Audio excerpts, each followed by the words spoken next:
We're breaking down walls, tearing apart the lies. Together we'll stand, watch the whole world rise. Faith transcends boundaries, uniting every heart. In this movement of love, we're all taking part. Hey guys, welcome to another episode of The Vision. I'm so glad that you decided to come back and join us. I am so excited for this episode, guys. This is going to dive a little bit deeper into the heart of what the vision is. We're going to cover a few topics today, specifically some authenticity of self and possibly even dive into a little bit of the fear of change. I know the topics that we've covered in our previous episodes have been pretty heavy. And so I can definitely sense, at least within myself and others that I've talked to, that there is a hesitance to even explore those things that we've talked about. And so I really hope that today's episode will provide you some clarity, some insight, and a little bit of courage to just kind of dive in and see that there is a possibility for change, a possibility for understanding yourself and knowing yourself fully. I mean, one of the core values of the vision is to know yourself fully, just as you are fully known by God. And so I think today's guest, today's episode will really bring the enlightenment that you need for that. And thankfully, I've got a wonderful family and an amazing brother-in-law who's sitting here with me. His name is Brendan. Thank you, Brendan, for being here. Of course. He is a clinical psychotherapist, and that's a mouthful. It is a mouthful. That is a indeed. mouthful. So you nailed it. Thank you so much for being here, and thank you for taking your time out of the day to not only just help me with this podcast, but to enlighten the people that are going to be listening and to explore this journey of what self-authenticity looks like and tackling fears. Yeah, man. I love you. I'm glad we get to do this. Yeah, me too. This is me cool. too. Thanks. Need to have our worlds kind of integrate. That's it, man. You know? It's good. Yeah. The community part of life is just so crucial, especially after COVID. I feel like we just isolated so much, Dude. But we're coming out of it. We're coming out and fighting back. Well, and this is the best stuff too, where it's like our worlds can kind of collide, and then we can kind of help each other. Love that. Yeah, absolutely. So help us understand. I know that you and I had a brief conversation before the show about identity versus authenticity of self. And I was wondering if we could just dive into that a little bit, right? Yeah. What's the difference, and what is the importance of knowing yourself authentically versus just knowing an identity? Yeah. It's a good question. I think I said this to you earlier too, that word identity is a big one. It's not one that I normally use in a ton of my vernacular, but the idea when you were sort of talking about this discovery of authentic self, like then it was like, oh, that's something I can help with. That's something that kind of ends up being in my wheelhouse a little bit, and happy to be able to talk about it. And I do talk about it a lot, and it ends up being a huge part of, in my clinical work, what we're doing in therapy. I mean, it's kind of the uncovering, recovering, rediscovering our authentic self, and so happy and a privilege to get to be able to explore that today and get to talk about it. Yeah.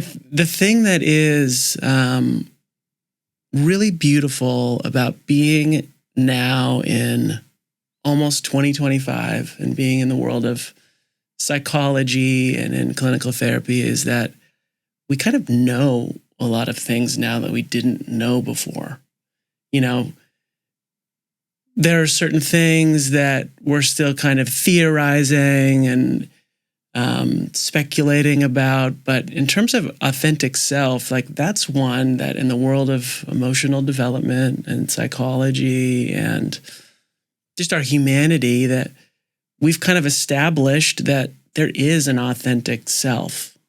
There is within you and me a kind of design to who we are, an original us, so to speak. And I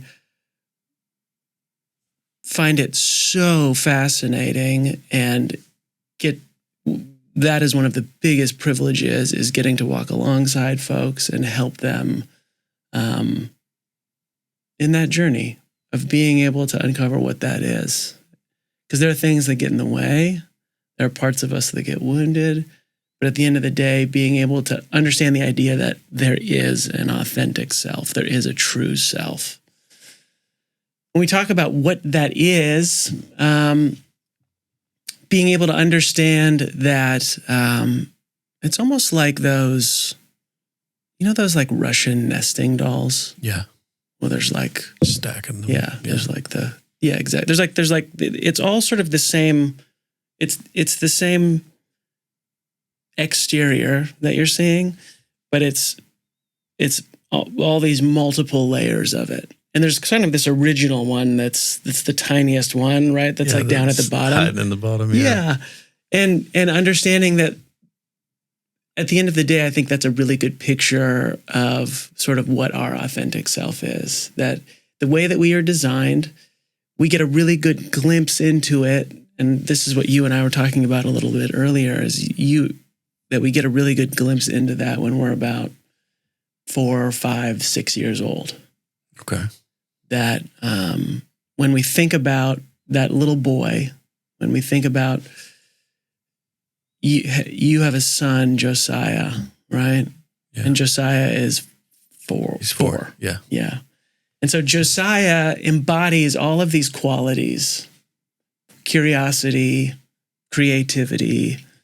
Josiah is adventurous and he's brave and he's really trusting, right? Like, this is why we have to tell kids, hey, don't get into cars with strangers. Yeah. Because we're actually, by our nature, we're actually really trusting. And he's free and he runs around and he's actually loving. He really is loving.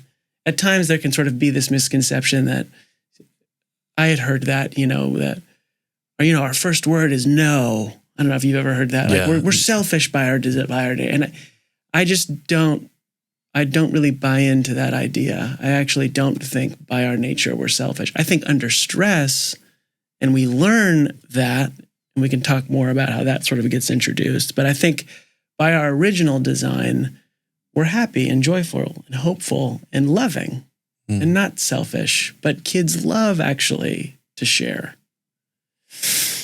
And so being able to understand that there is an original design to us, and we get a really, really good glimpse into that when we're young. But ultimately what ends up happening is this kind of going to take you on the journey of sort of how all of this is integrated. Is that right? No, that's great. Cool. Mm-hmm. Yeah. Stop me at any time to where it feels like, no, this isn't what I was wanting to let's go. talk about. So ultimately, we get a really good glimpse into that when we're little. And then what happens in life is that we sort of walk out into the world and we all, whether it's true or not, we all come to this conclusion that there's a problem, that there's something wrong with us, that actually we're defective. We are introduced to shame. Yeah. We're introduced to seeing things in our world that are not going well. We see problems. And what we do with that information is we go inward and we don't say, oh, the world is a problem. We say, I am a problem. And we all have a different version of that. You could probably close your eyes and take a glimpse back into your childhood and remember now being kind of an older, maybe 9, 10, 11, 12-year-old boy. And all of those internal thoughts, I bet if I had to sort of freeze Daniel's world, what I would find in there is probably some negative beliefs about yourself. Yeah, totally. I'm alone. I can't trust anyone. I don't belong. I'm less than. I am, oftentimes for those of us that kind of had tumultuous childhoods and different dynamics, what we do with that information is we go, well, I'm the cause of this. That is just something that in our humanity, that for whatever reason, in our fragility and how our sort of brain operates, my wiring will not allow me to stop loving mom and dad, but my wiring it will allow me to stop loving myself. Mm. And so I will come to a conclusion that there's innately a problem within me that is big. And it sounds all sorts of like, I'm not enough, or I don't matter, or inadequate, or people leave me, and this is where we pick up kind of our wounding. Yeah, you fill in the blank here of I am That's blank. right. That's right. And each of us have our own specific version of that. It's universal. It's how we, as human beings, make sense of our environment. We are a meaning-making species. We know that about the brain. Mm. We have to make meaning of our environment, whether we want to or not. I have to do that for survival. Yeah. And the meaning that I come to is that there's a problem, right? And the problem is me. But ultimately, what ends up happening is that is such a painful idea and such a painful thought. And that shame is so big as an adolescent, and by the way, this isn't a process that only happens in our adolescence. It's just that's when we get a really pure, laser-focused look into it. Right. You and I still carry those messages of I'm not enough. And yeah, we got to fight them every day. That's right. That's right. So ultimately, we are encountered with this problem that we have these negative messages, that become sort of our negative core beliefs, inner critic. There's lots of different ways we can talk about that. But the part that's really interesting and the part that's really worth being able to understand is that we hide that. That I'm not going to ultimately be okay with people knowing that that's actually what I think and feel on the inside. Mm. And so now my outsides are going to begin to stop matching my insides. When I'm Josiah and in my authentic self, I'm perfectly congruent. My insides match my outsides. Mm. Josiah doesn't quietly, I'm just using him as an example, just because he's your little boy and he's at that perfect age to talk about. He doesn't ultimately feel lots of different things that he's not willing to show. When he feels it, he shows it. Yeah. He feels totally safe in the world to do that. He gets pushed at the playground. He cries. He gets angry. Yeah. He doesn't he gets pushed and sits at the playground. He's like, oh man, I don't want anyone to see me, but I'm like feeling a lot of things about the fact that I just got pushed. The things that you and I would do. Yeah. We'd play it cool. We'd run away. We would get really, really big and try to scare the other person. That's ultimately things that you and I might pick up to do. But as a kid, we just feel it. And we just completely allow it. We're perfectly congruent. Our insides match our outsides. When we're a kid, and when I say that, I mean when we're a little kid. Yeah. Because pretty soon, now I'm feeling all of these negative core beliefs. I have all of these messages that I have attached to myself, but I'm not going to show anybody that. I'm going to become a master at hiding that. Yeah. That's what I see. I see the layers you're talking about with the authentic self, then the negative stuff, and then we put on that mask. Exactly. To cover and those. the mask, I like to think about that, and the way that we talk about that is they're adaptations. That's the other thing that's really interesting about human beings is we adapt. I mean, we are survivors. Yeah. So we are resilient and determined. We make meaning and we adapt. So if I have to figure out how to survive and I have to do something different to do that, I will figure out the way to do that. So we adapt and we pick up all of this kind of new software of how do I feel safe and be okay in my environment, knowing that deep down, I feel 1,000 different degrees of I don't belong and I'm less than and I don't matter. So the way that I adapt is like any other being in the animal kingdom. The turtle might go into a shell, the porcupine might put his spikes out, the bird might just fly away. We have all these versions to keep us safe and to keep us alive. But how that looks for you and I is I can just talk about myself in this. I picked up really quick, be funny. Yeah. Just use humor. And if you use humor in any situation you're in any classroom, in any work setting, in any fill in the blank, you can kind of be okay. Yeah. No one will see. No one will see that the thing that you're actually feeling is, oh my gosh, I feel so small right now. Somehow that humor sort of like throws the scent a little bit. So for me, one of my adaptations is humor. Another adaptation that I might have is I will get really small. So I can kind of just be a chameleon in the room. Yeah. That make sense? Hiding in the back. Hiding in the back. It's like the chameleon that like jumps on the green plant that's like, I'm just a leaf, right? Like, and there's a million versions of how you and I do that and how we pick that up and we become a chameleon. Yeah. And that plays itself out in becoming a people pleaser. Where do you want to go eat this weekend? I don't care, wherever you want to go eat. There's no distance too far that I won't go. There's nothing I won't do to make sure that you're okay with me. Yeah. Does that make sense? Absolutely, yeah. So we'll pick up these, be a chameleon. I made sure for me to feel okay, I needed to always look good. That was another adaptation. Like I was going to always kind of have it together out front. Yeah. And that was like, oh man, cool, great haircut. Oh man, those shoes are amazing.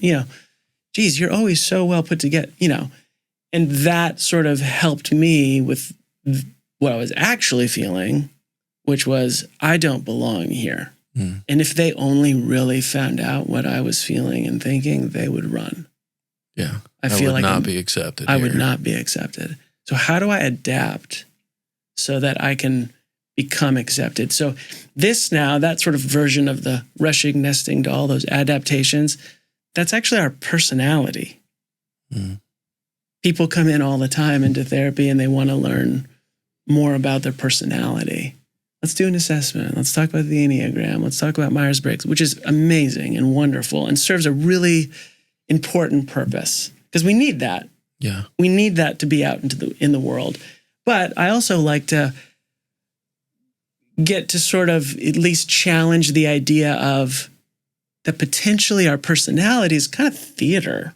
It's kind of a role we play. Yeah. It's a construct. Yeah. Yes. Does that make sense? Absolutely. That's my first thought. I'm like, okay, but what if once we find out what that personality is does that truly align with our authentic self? Yeah. Oftentimes it doesn't. Yeah. And that's the part that gets confusing and we can get a bit fragmented and we can go, so then let's go back to your word identity. Well, which one's my identity? Which one's that's where it can kind of get confusing a little bit. Yeah. But to understand that our personality, our adult self, the way that I navigate the world and the lens in which I process all relationships and experiences, it's not a bad thing.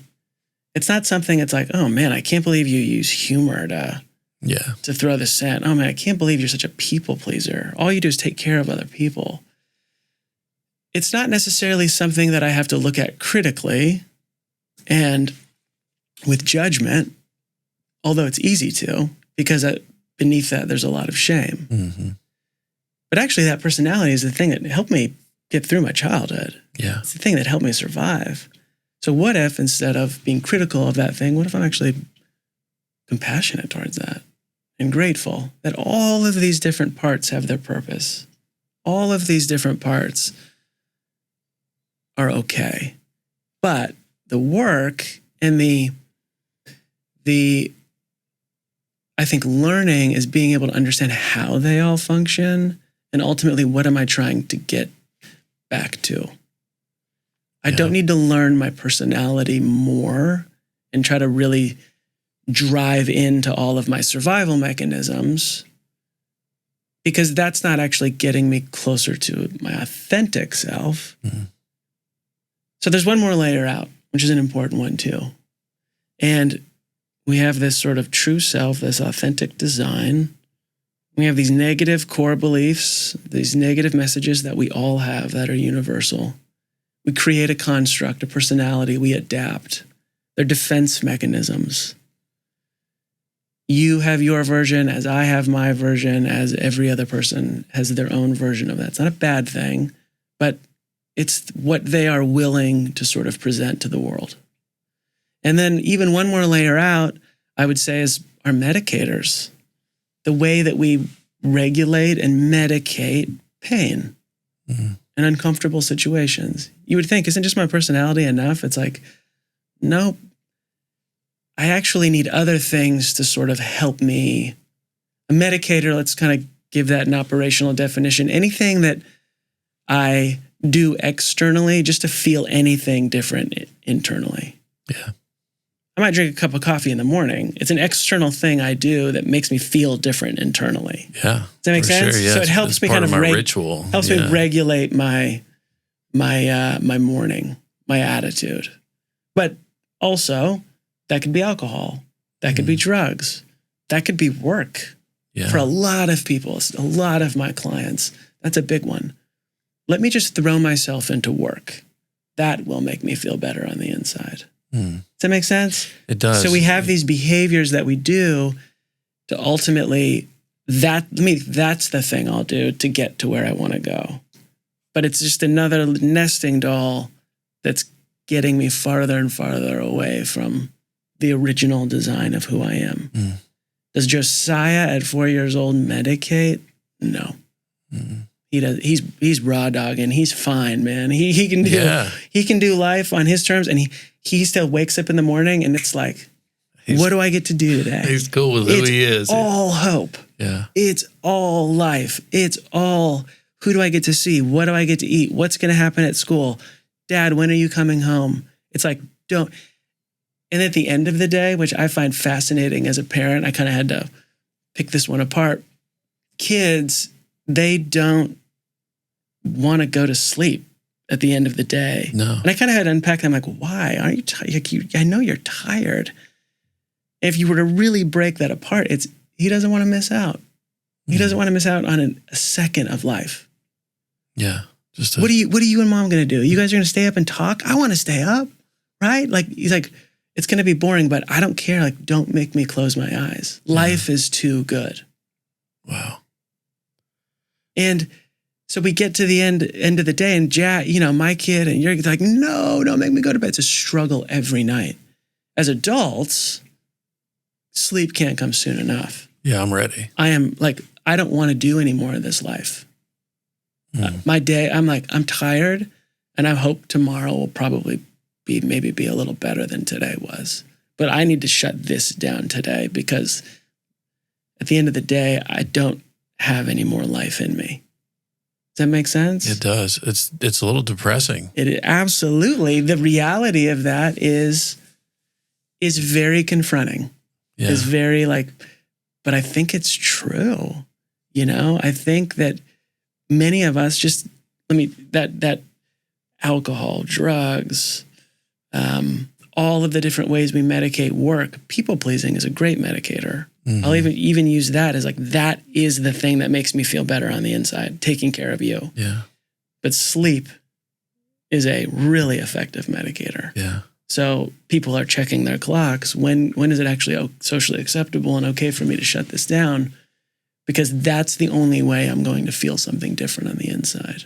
Yeah. So sleep can even kind of be a medicator for us, right? No, I get that, especially if I'm feeling anxious or like a depression wave or something kind of hits me. I'll say, I'm going to go take a nap. And maybe I'll feel better when I wake up. Yeah, totally. Yeah, and you said it's depressing. It's like, what is the kind of go-to answer when you're talking to somebody and they're down, but they're not going to be vulnerable and share what's really going on? What do they normally say to you? I'm just tired. Yeah. I'm just really tired. Yeah. Just going to call it early, call it night. Yeah. That's kind of the answer that's like, that's okay. I get that. But really it's like, I'm really sad. Yeah. But versus if they were saying, I'm going to go drink myself into oblivion. Yeah. That wouldn't be okay. Yeah. Absolutely. Yeah. Not okay. All different versions of, and it to me, again, I think all of it to me is just endlessly fascinating. I really try to stand in a place of not judging it, not going, that one's better than that one. Yeah. That one's way worse than that one. That's one, that we all have different versions that we have found that work for us. And I could also, what if I looked at those medicators? What if I even looked at those compassionately? What if I even maybe looked at somebody who had so much wounding and such a tumultuous childhood, and the thing that they found that helped them survive that, to actually continue on in their life and in their day because it was so painful and it was so chaotic, what if the thing that they found that worked for them was alcohol or drugs? And the truth is that actually kept them alive. Yeah. And how do I be grateful for something like that when it seems, or at least socially, it's just unacceptable to do that? That's right. It's really like a confronting thought. Yeah. But the thought of the alternative of if you didn't have that thing, I don't know if you'd be here. Mm. I don't know if you could face all of the pain and heaviness of life, you know? Yeah. That's just so what if I even looked at those things and said, man, hey, I'm so grateful I'm not doing that thing anymore because it wasn't working. It's not working for me anymore. But for those 10 years, that thing kept me alive. Mm. I could look at that and go, man, well, if it got you here today, I'm grateful because you're here at least. Yeah. You know, again, a very confronting thought for most of us, but I think the idea of being able to look at those things compassionately is really key. So all of these different layers out, but then we sort of have this original us. We have this authentic self. And here's sort of the deal is being able to understand that why that's important for me to know my authentic self and to know this little boy, this original design of who I am, is because that's actually the only person that's capable of loving. Mm. Yeah, That's good. the only person that's actually capable of receiving love. Meaning, I can't love my wife and I can't show up in intimacy and connection by my personality and medicators. If that's who Rachel is engaging with, is sort of my survival mechanisms for the world, Mm-hmm. she's not going to feel loved and seen and cared for, not in the intimacy and connection that we're after. Yeah. The only one who can really do that is ultimately my authentic self. Mm. And so many times in my office, I work with couples and they go, man, in the beginning, dating, it was fire. It was incredible. Like we were so meant to be. Why now, 15 years later, is it feel so plasticky? Why does it feel so disconnected?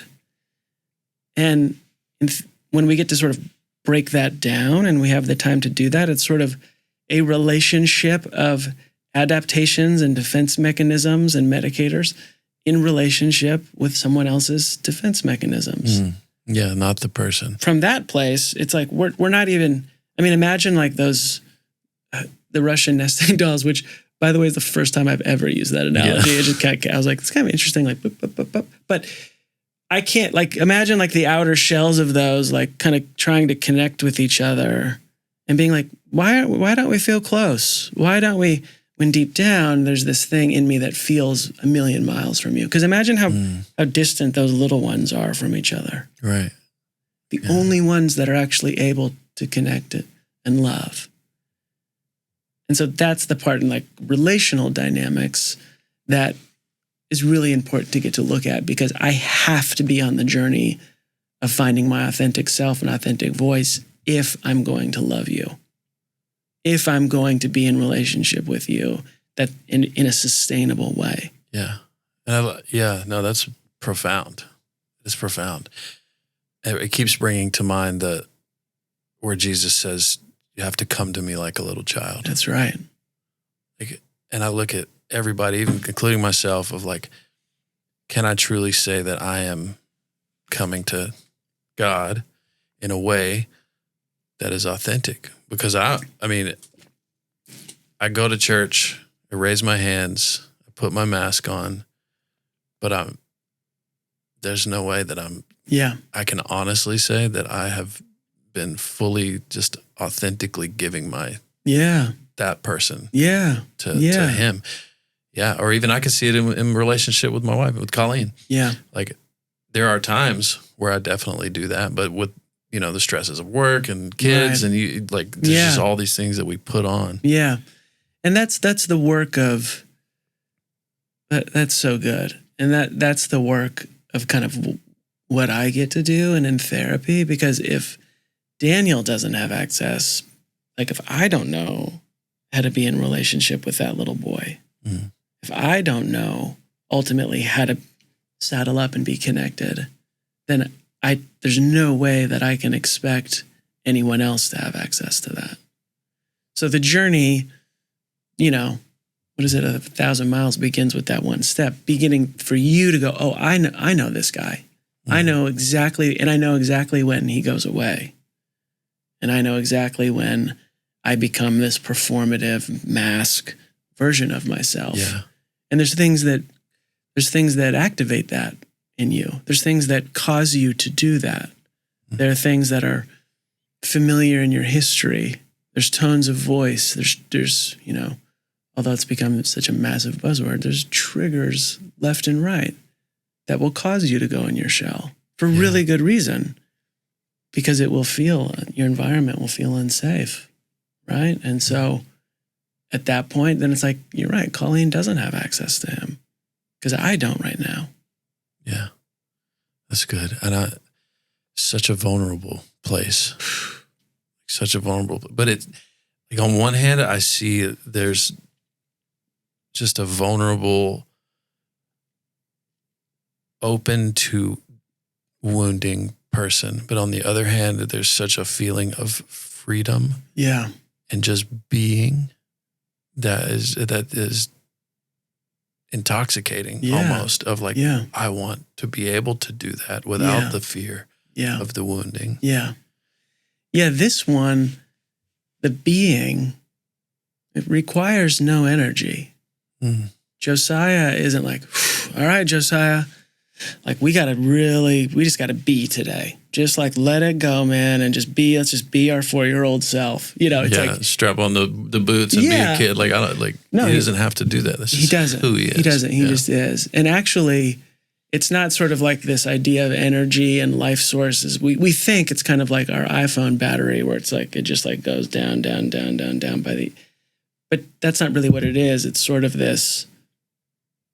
It's like a fountain. It's like this, the more energy that I use and the more that I am my authentic self and the more that I am just being, the more energy I'm getting. And so it's actually kind of just the opposite. The more that I can tap into that thing and be that thing, actually my iPhone battery is going up. Yeah. You hear people say that all the time. I wish I had the energy of that kid. Yeah, exactly. And it's like, and it's not because they're like at the end of the day they're always gaining life. They're always gaining energy. Yeah. Because I would say they are fully integrated into their original authentic design of who they are. Yeah. So it's like the microphone is just being the microphone. The Keurig coffee maker is just being the Keurig coffee maker. It doesn't require any energy. So it's like, I could do this all day. Yeah. But if the microphone is trying to be the Keurig coffee maker, then it's like, got to hold that weight. Oh man, it's exhausting. And it's really, really hard. And so the idea, like the whole goal of emotional health, and I mean, I'm making massive generalizations and summing big things into little things, which you really can't do. But if I attempted, the whole goal of that would be that ultimately this adult self, this personality, that all of the ways that I can thank and that have adapted and that have kept me alive, that thing gets to be integrated with this little boy in me. And they have this open line of communication and they know how each other function and they have compassion for one. And that creates ultimately wholeness, right? And that's the idea of emotional well-being. That's the idea of healing, the idea of restoration. The idea is that now there's this open line of communication between these two things. Because I can't just show up in my, private practice world and be the 4-year-old little boy who's like, because also that 4-year-old boy doesn't really care about responsibility. Yeah. He doesn't, does that make sense? Like there's lots of ways that this adult thing, I need it. And it's good. It's like with it, They also over here, they don't have a lot of wisdom. Mm. They don't have a lot of, there's like a recklessness in it. Yeah. Which is okay, but that's not going to serve me in running a successful group practice in my therapy world. Yeah. So I have to have both. That's good. Yeah. And both have to exist. So I don't have to demonize this one and go, oh gosh, I don't want to do this theater, this mask I'm wearing.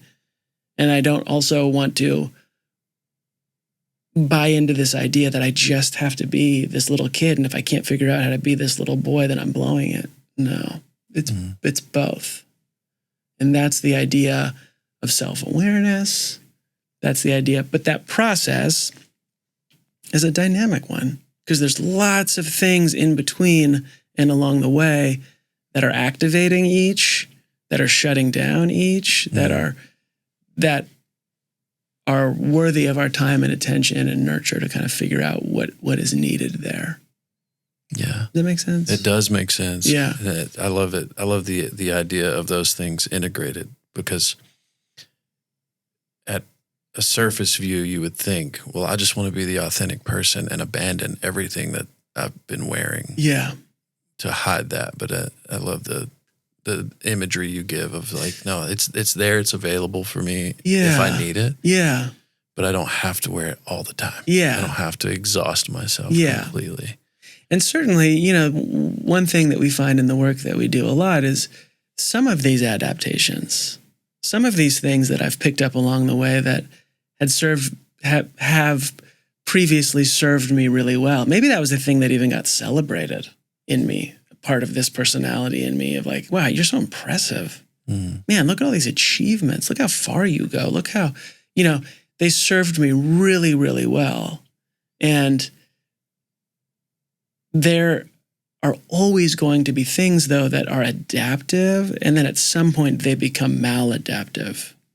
It's a thing that's not working for me that I don't need that anymore. Yeah. I don't need that tool. Like I can let that defense mechanism, I can let that version, that construct and structure, like I can let that one go away, because there are certain adaptations that when they start becoming maladaptive, they really start hurting me. Mm-hmm. They really start keeping people away and preventing me from getting to the things that I really want in life. That it doesn't really line up with my values anymore. Yeah.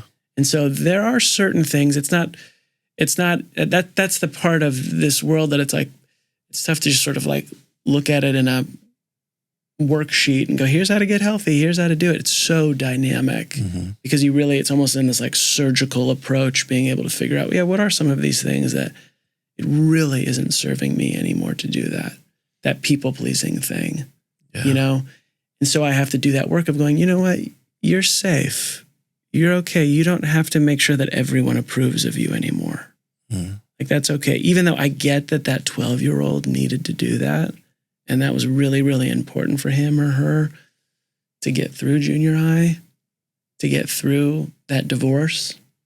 That makes so much sense why you had to do that. But you're safe now. You're married and you're a dad yourself. And so that thing that feels like you need to win the approval of the room, you actually don't need to do that. Yeah, that's so, I might get in trouble for saying this, but it sounds like we can edit it out later. Describing the church. I mean, it's every time I walk in, it's that. It is that, hey, I'm okay. I'm holy. I'm this. Yeah. I don't have problems. It's just it is so. That's a really important thing that you just said, because you're right.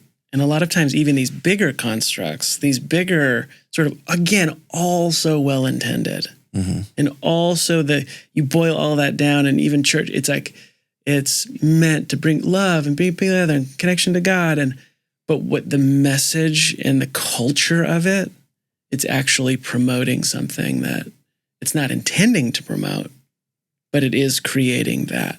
It is creating this sort of almost, the way we might talk about that in therapy language would be a spiritual bypass. Yeah.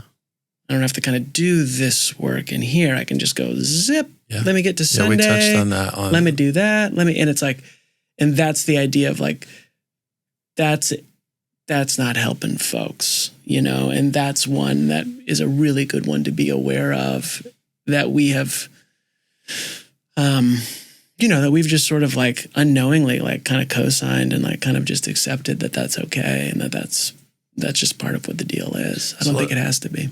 But have we unknowingly done it? Because I feel like most people, I mean, I'm sure that there are some who are just blind to the fact that there are things in their life that aren't healthy for others. Yeah. Right? But I feel like most of us have an innate sense of this is not right, yet we still do it. Yeah.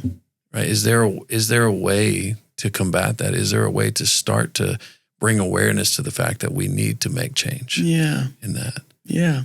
Well, why do you think we still do it? Why do I think we still do it? Yeah. Because that's a big idea. Well, because that, like, we just kind of do peace it. and safety. Yeah. I touched on it in the first episode. I think that especially in the Christian culture, we have developed this idea of false security and a need for a peace and safety that is ingenuine. Yeah. It is ingenuine. And that's what I want to be able to combat and to reveal to people, is that there is a truer sense of peace and safety, a real sense of peace and safety. Yeah. That we don't have to hold those masks on anymore. We don't have to hold the weight of being something that we're not. We can be authentic and still be accepted. Yeah. Why do you think the church might continue to do that and to promote that sort of potential? Again, even if it's unknowing, or even what would a why be? Why that would be something that has become part of culture, that it is a false sense of like, hey, all you got to actually do is just give that to God and you're good. Yeah. All you got to do is like just come on Sunday and like do this and all that stuff on the inside. He's got you. Why do you think that became a part of the deal? Because it's easier to pretend than to be, if that makes sense. It does. And I think there's a fear of, like I said, that vulnerability. Yeah. There's a fear of saying I can be authentic. Yeah. Which doesn't make sense in the church, because it was something, and you'll hear it, talk about buzzwords in the church, is God has not given us a spirit of fear, yet 90% or 95, I don't know, who knows, almost all of the churches runs around with a spirit of fear saying, I can't be me. I have to be perfect. I can't show anybody that I'm broken. Yeah. And I don't know if it's going to change. Yeah. I don't know if it's going to change. And my goal is not to break down what people are comfortable in. If that's the world you want to live in it. Yeah. That's okay. But on this side, I feel like there needs to be a space for people who sense that there's something wrong. Yeah. And to see that there is somewhere safe that they can go to discuss that, to talk about that, to explore that side of who they are. Yeah. And not feel judgment. Yeah. And not feel condemnation. Right. I feel like that is what the heart of the church should be. Yeah. I mean, unfortunately, it's not. Yeah, I couldn't agree more. And, back to your scripture of, hey, the idea of the scripture where we get to see Jesus and the kids, and he's like, hey, let them come to me. What are you doing? Don't block them in the back from getting to the front to be with me. Yeah. Like, let the kids come to me. It's like, oh yeah, and by the way, they're actually closer to the kingdom than you guys are. Yeah. Right? You know, and it's like, in my mind, as I interpret that, it's because they are closer to the design of how I made you. Right? Mm-hmm. This is how I made you. We're the ones who later adapted and contorted and figured out defense mechanisms and became about all of these other things. But ultimately, the kids, that's the key. Look there, because that's the original iPhone. Yeah. Right? That's the original. And so they are actually in closer relationship than you guys are because there's more access. Again, think about even those Russian nesting dolls. They're right here. Yeah. They're in. But here's the deal, that it has not become a big part of church culture. And I think with guys like you and podcasts like this and more advocacy and more people at least willing to talk about it, he also, part of that authentic design, you're right, is vulnerability, is flawed, is messiness. Josiah is not walking around a perfect human being. No. As a 4-year-old. He's messy. He's flawed. He says things he shouldn't say at times. He's not perfect, but he's okay with his flaws. And he's fully loved. And he's fully by loved. me and his mom. That's right. Yeah. And doesn't question that for a second. Wow. Not yet. Not yet. Pretty soon, there is going to be a time when he is going to put that under the microscope and question that. And the conclusion he'll probably come to is the reason that I'm not is because of me, because of something that I've done, because of my shame, because of who I am. But you're right. In our authentic self, there has to be an acceptance that we are flawed, that we're afraid. He gets afraid. Yeah. We're like, there are scary things in the world. Yeah, and I love he tells me too. Absolutely. Quickly. With no shame. Dad, I'm scared. Oh my gosh, Dad. And I want to tell you everything about it. And he is so willing to live out of all of his flaws, simultaneously knowing that doesn't discount him from any value or love or acceptance. That's not even part of the deal. That's like another sport over here, which I think is kind of the message that Jesus was trying to ultimately say, right? By grace and by saying that, hey, all of this stuff every encounter he had with the woman at the well, with the caught in adultery, it's like, this isn't even a part of my love for you. Like what you're doing has nothing to do with this relationship in terms of how much I love you and see you. Yeah. Does that make sense? Absolutely. And so as a church, if we are going to shift that construct, we also have to live in acceptance of coming from that place of knowing that all those flaws and all that stuff that is very real for all of us that we're hiding, that we're not willing to sort of talk about and be a part of relationship, that all of that stuff is okay. Like that's the headline. Yeah. Yet somehow we've buried the lead because I think the shame and the pain of that and the reality of actually confronting the fact that there is so much messiness, I think is too much. And so I just can't put that on the table. Yeah. And so then you feel this, like, if you're at your church service and you collectively feel 500 people feeling that same thing, it can feel kind of like performative. Yeah. At times, like yucky, like why are we just talking about this part? Because that's not the way we were designed. I mean, read the New Testament. It's all about mess. Yeah. Do you know what I mean? It's like it's encountering bam, bam, bam, bam, bam. Yeah. It's every part of our flaws, whether it's I can't see, whether it's I don't have money, whether it's, I did this bad thing, whether it's, but yet again, I just think that's that level of pain in our humanity is so acute. It takes up so much space that we don't know what to do with that. So instead, let's just kind of over here with that, bypass it, and let's talk about, and that's kind of, that is a little bit of what some church structures have been and become, and it's been that way in the West for a long time. Right? Yeah. And I think now there's guys like you that are willing to actually challenge that idea and go, hey, what if we actually started talking about the main thing and the thing that feels like it's missing? I think there's probably, the cynical part of me is like, if I'm running $1 million church too, it's probably going like, man, if we start doing that and shifting the whole structure, like, will people come back? Yeah. Will we even have a church? Yeah. Because there's kind of a business aspect to that too, of like filling the seats and being able to keep the lights on and da-da-da-da. Keeping the trend. Right? Yeah, exactly. And if I fall out of that, then I think there's probably a very real fear too of like, will this construct kind of cease to exist? You know, I don't think it needs to, you know, and I think those fears are real, but I think they can be addressed, you know, and I think there are shifts that can be made, but I think we're in a time and a day and age where we're just not there yet. Yeah.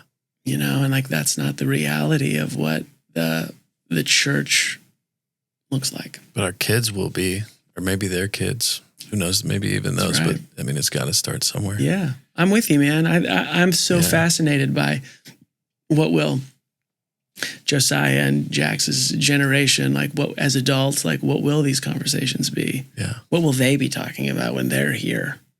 You know, 30 years down the line, I think like crazy. But to me, the trend feels positive and feels hopeful. Like it feels like it's trending up. Yeah, no, I get absolutely. You know? I feel it. But I think we're in the middle of like, it's trending up. But if I'm not willing to have that conversation or look at that thing, then there's also lots of big feelings of like resistance and being like, oh, those people that are blah, blah, blah, blah. And it's like, I don't want to look at that. Like, I just want to stay in the thing that it's always been. That's the right way. Yeah. That's the thing. And it's like, okay, you can keep holding to that, but like people are leaving the church. Yeah. You know, like things are changing in droves. Yeah. You know, and we could say, well, that was because of COVID. It's like, was that?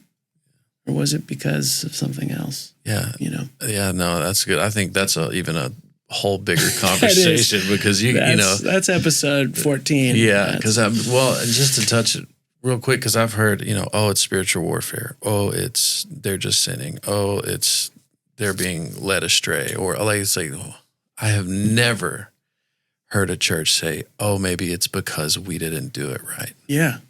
And maybe it's us. Maybe it's us. Yeah. And I think that's a lot of it. Yeah. Wow. So let me ask this, because I know we're getting short on time. Yeah. Is what would be something, if somebody's listening to this, I mean, even me, what is something that we can do? Because I don't think this is going to happen as a collective. Like there's not going to be some mass wave of people changing everything that we do overnight. But I think individually we can start to shift it, right? One person at a time is going to make a huge difference in the long run. How do we recognize the need to tap into that authenticity of who we are? And how do we embrace and brave that change within ourselves without falling back into the social pressures or other things that keep us from actually exploring who we are? Yeah. The first part of that, I think, in being able to recognize authenticity, recognize a sense of what does that idea of feeling congruent, where my insides match my outsides, where I feel like I am not trying, but I'm being. Those happen in lots of different micro moments. My access inward to my true self, to the most authentic essence of who Brendan is and the design of who I am. That doesn't happen oh man, it just feels like, I don't know why, but Tuesdays and Thursdays, I just feel so authentic. I mean, it's a sense of when I'm outside and my shoes are off and I'm playing soccer in my backyard with my son, there's this moment where I'm back there and I don't care about business or money. I don't care about all of the things that are normally consuming my brain. And I think a massive step in the self-awareness piece is being able to recognize what are those moments for me? When do I actually feel like I am just authentic? For many people, Daniel, they may not even feel like they have one of those moments in their day or week. But maybe the only moment is that 10-minute drive to work when I'm cranking Taylor Swift and I roll the windows down. And for whatever reason, the route that I take to work, I know no one can see me. And I just feel like I am being me. I am honoring and just being okay with being me. But I would say to begin the discovery of like, when is that for you? Where is that for you? How does that happen for you? Being a parent, I think that's one of the very unexpected magical gifts of being a parent, is that you get to be in relationship with authenticity. Yeah. In a way that I think is very unexpected for most parents. And I don't know if they'd know how to name that, or if that would be the thing that they would say. That's why it's so incredible to be in relationship with your kids and to have those moments of playing. But I think the reason is because Jax and because Josiah is this little original nesting doll, it just gives me permission to be that too. Yeah. So I get to get on the ground with them and I get to roll around. And it really at that point is not adult Brendan who's got his responsibility. It's like, it's just me. It's my authentic me. So I think being a parent in a lot of ways, there's kind of a quick access point to that. And I think that's such a gift, But I would say that that's a really important part of the journey, and the first few steps of the journey is being able to recognize, is that happening for you? Are there moments where you do actually feel in tune with some sense of like your authentic self? Yeah, absolutely. Does that make sense? No, it does absolutely. Because if you're not even aware that you have that ability. Yeah, because that's the other part is this journey of wellness and wholeness and healing and be in this discovery. It's not because that thing that I'm after is way out here and I have to go get it and I have to go research it and I have to go get a master class and I have to go have this relationship. And it's not this thing that's outside of you. It's this actually just the opposite. It's this, it never went away. It's always been here. And maybe it's just this moment where you're out in the middle of the woods and you're on a hike and it's like, I'm just back to this thing that I've always been, So I think that's a massive part of it, is just understanding that it's not a discovery for the first time. It's a rediscovery. Yeah. Right? But there are things that have to kind of, the next part of the journey is like being able to uncover all of the reasons why access to that authenticity is challenging and difficult. Because for many of us, we have very real traumatic stories that are so painful that I don't want to have access. It's the idea of that is once I start going down that trail, there's some places I'm going to have to visit that I don't want to visit. What's easier is just to go shut. Let me just be out here and be an adult and exist. What's problematic about that, again, is that little boy, he never goes away. So because of that, the more and more trying that I'm having to do, the more and more those adaptations will begin to sort of wreak havoc on me by way of anxiety, by way of depression, by way of all those, the medicators have to get bigger and bigger and bigger. And so because of that, that's usually my first encounter with somebody who's coming into therapy, is there's something out here that's happening that's showing itself that's become so unmanageable now. What's going on? Why all of a sudden am I having panic attacks? Yeah. Why all of a sudden is my level of hopelessness? I'm not coming into work now. You know, so it's not, unfortunately, it's not sustainable. All these adaptations and all these medicators and things that have really worked for us well to get us here, but that will run its course.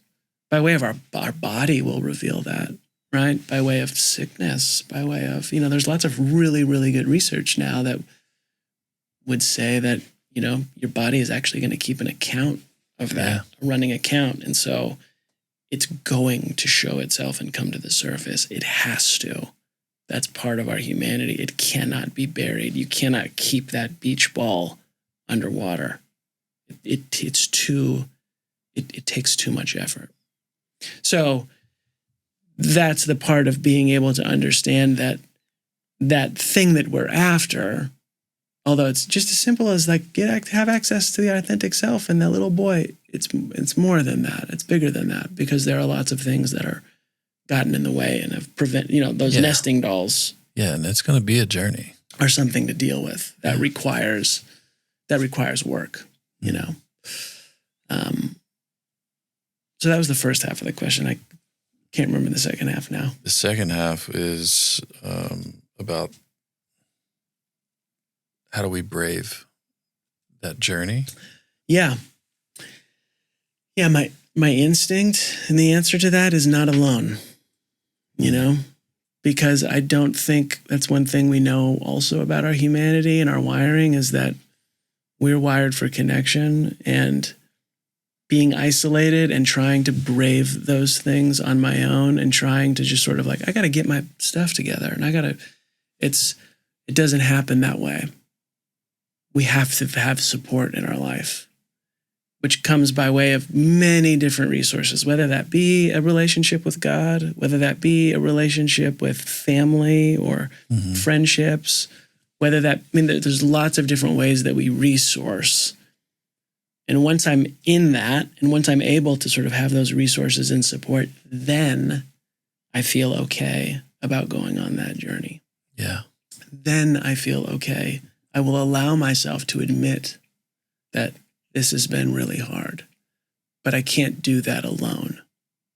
We even think about we've been talking a lot about kids, but that's why it's once they feel loved enough and nurtured enough and is safe enough within themselves, then they go explore. Then they go to the edge of the yard. Then they're willing to go to the brave places. Does that make sense? Yeah.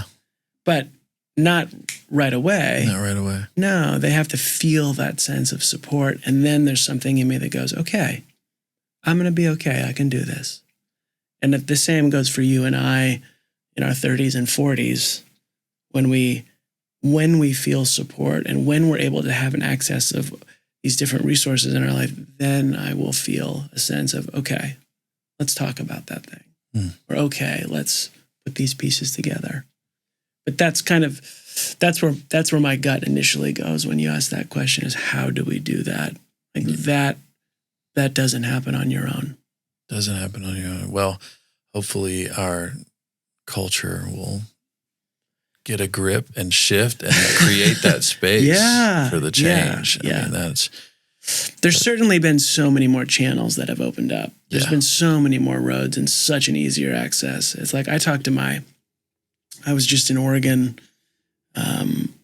visiting with my dad, and he was in Vietnam, and that generation. It's like, and I'm always like, man, why doesn't he talk about his? Why isn't he vulnerable? Why doesn't he talk about his stuff? Why doesn't he? And it's like, do you know where he's coming from and what actually in the culture that he came from and what that generation and everything supported and promoted? And it was like, no, you do that on your own. That's yours and yours alone. And you pull yourself up by the bootstraps. And if you don't have something nice to say, then don't say it at all. I mean, it's like all of those old quips in that culture, you go off to the war and you bury it and you don't talk about it. You don't talk about what's really going on, So he doesn't have all the same access roads and off ramps that you and I in our generation have, and so I can also look at that compassionately. Yeah. not critically. Right. And say like, man, yeah, why don't my parents open up? And what's the matter with them? And da-da-da. It's like, I get to look at that and go, you know, you're also kind of a product of how you were raised Yeah. and the culture that you were sort of brought up in. And his would say that we don't get to do that, you know? And so that's, it makes it challenging to be in relationship with, you know, and now I'm trying to like understand, but he probably said the same things about his parents. Just look different, you know? Yeah. No, that's good. And that's really good to recognize, because I feel like that is something that we have a responsibility as the next generation, leading into the next generation, is to combat the things that we saw even in the previous generations that we may have adapted or adopted. And, you know, and so, let's build on ourselves and get better for the next generation. Totally, man. Let's keep going. I really think that what you're doing here, and this is one stone in the road to be able to do that, you know? Yeah. Being able to do that. So good for you for like opening up another road or another space to be able to like pave that path for those behind us, you know, and our kids that are about to like need a road. Yeah. They're going to need to know where to go at some point in life. Yeah. Yeah, totally. So that's good. Well, you know, I think this has been a great conversation. And I'm really grateful that you decided to come. Yeah, and man. I'm honored that you're here. Yeah. Thank you for your insight and your wisdom. I know, and I want to offer the opportunity for anyone listening, especially if you're in the Nashville area, to look into Brendan's group practice, just because of what you heard here is coming from a wealth of insight and knowledge. Yeah. And it's not just him that is in this practice. It's a group of people who are collectively working towards helping people realize these truths that we talked about today. The practice is called Sessions in East Nashville. Session Psychology is the full name. Session Psychology. Do you guys have a website? Yeah, sessionpsychology.com. Okay. It's a mouthful, and you have to get your spelling right with the P's and the S's and the Y's. I'll put it in the I think you info. can get there, yeah. AI now is really helpful with that. Just kind of type it in, autocorrect. I just discovered ChatGPT. I know I'm so blind, but like ChatGPT is like the greatest thing in the world. It really. You ever ask ChatGPT how to find your identity? That would be a really interesting question. It would probably, that's it, man. They'd probably know and have a better answer than what I gave you. No, definitely not.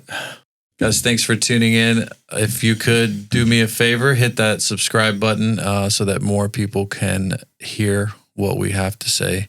Also, check out thevisionpodcast.com. Leave your email in there to stay up to date on things that are coming out. We're thinking about doing some courses, maybe even releasing an ebook, which is exciting. So, please share this with your friends. Tell your people about it. And I hope that you have been enlightened a little bit more today about understanding who you are and who God created you to be. Thanks again, Brendan. And thank you guys for tuning in. See you next time. We're breaking down walls.